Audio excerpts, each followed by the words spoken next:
नमस्कार मित्रांनो, कसे आहात तुम्ही सर्व? आपल्या मनातील भाव, विचार व्यक्त करायचे असेल तर आपण महत्त्वाचं साधन असते ती भाषा. आणि ह्या भाषेचं ध्वनिमय संकेतयुक्त प्रथम जो वापर होतो किंवा प्रथम जो उपयोग होतो तो फक्त बोलण्यातच होत असतो. आणि हे बोललेलं ज्ञान, यातील माहिती, यातले शोध, संशोधन याला मूर्त स्वरूपाचं रूप देण्याचं काम असते ते लेखनाचं.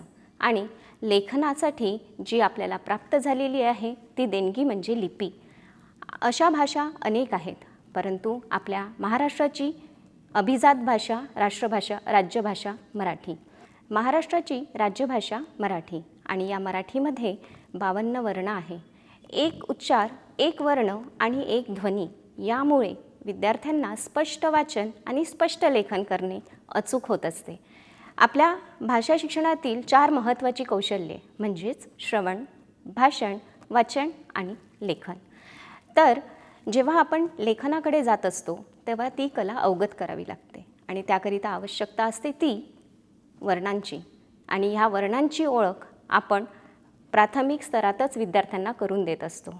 आज आपण निपुण भारत अंतर्गत ठरविलेले स्तर क्रमांक 9 मधील 4 ते 5 सोपे शब्द व सोपी जोडाक्षरयुक्त शब्द असलेली 2 ते 3 वाक्ये विद्यार्थी पाहून लिहितो. या स्तरामध्ये विद्यार्थ्यांना अचूक व त्या स्तराची पातळी गाठण्याकरिता आवश्यक असलेल्या कृतींची इथे माहिती बघणार आहोत. लेखन करताना आवश्यक असते लिपीची. आपल्या मराठी भाषेची लिपी ही देवनागरी असून आपल्या वर्णमालेमध्ये एकूण 52 वर्ण आहे आणि ते 52 वर्ण, एक वर्ण, एक उच्चार, एक ध्वनी या स्वरूपात असल्यामुळे आपल्याला विद्यार्थ्यांना स्पष्ट वाचन व स्पष्ट लेखनाकडे नेण्याकरिता अतिशय महत्त्वाची आपली भूमिका असते. तेव्हा मग विद्यार्थ्यांना हे जे 52 वर्ण आहे यांची नेमकी रचना कशी असावी याकरिता आपण पहिली ही कृती बघूया. जसे वर्णाक्षरांची रचना सांगताना आपल्याला बोलता येते की शेवटी स्वतंत्र उभा दंड असलेले वर्ण कोणते? मग ते 3 वर्ण आहे, श, न, ग. त्यानंतर मध्ये उभा दंड असलेले वर्ण ते 2च, क आणि फ.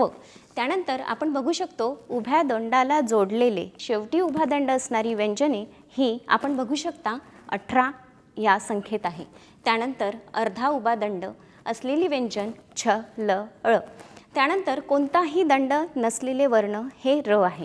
त्यानंतर अर्धा दंड असणारी परंतु अर्धी न होणारी अशी जी व्यंजने आहे ती ठ, ट, ठ, ड, ढ, द आणि ह या रूपात आहे. आता तुम्ही म्हणाल ही माहिती आपल्याला इथे कशी काय उपयोगी पडणार? कारण आपण विद्यार्थ्यांना नेणार आहोत सोप्या अक्षरांच्या बांधणीकडून जोडाक्षरयुक्त शब्दांकडे. मग जेव्हा अनुलेखन करायचं आहे मग ही जी मधली आहे मधला दंड जो दिसतो आपल्याला जोडाक्षर होताना त्याचं काय होतं? त्यानंतर शेवटी जो उभा दंड आहे तो पूर्णपणे जाऊन त्याला दुसरं व्यंजन लागतं तेव्हा तो जोडाक्षर होत असतो. त्यानंतर हा अर्धा दंड असणारा परंतु अर्धा न होणारा, मग यांचं नेमकं काय होतं हे जेव्हा आपण विद्यार्थ्यांना जोडाक्षर रूपाने शिकवणार तेव्हा तो संबोध याच स्तरावर आपल्याला विद्यार्थ्यांकडून पूर्ण करून घ्यायचा आहे. तर अशा प्रकारे आपण इथे वर्णाक्षरांची रचना बघितलेली आहे. या पुढील भागात या वर्णाक्षरांची, या व्यंजनांची आखणी, जोडणी कशा पद्धतीने करता येईल याच्या काही कृती आपण बघणार आहोत. तोपर्यंत भेटूया.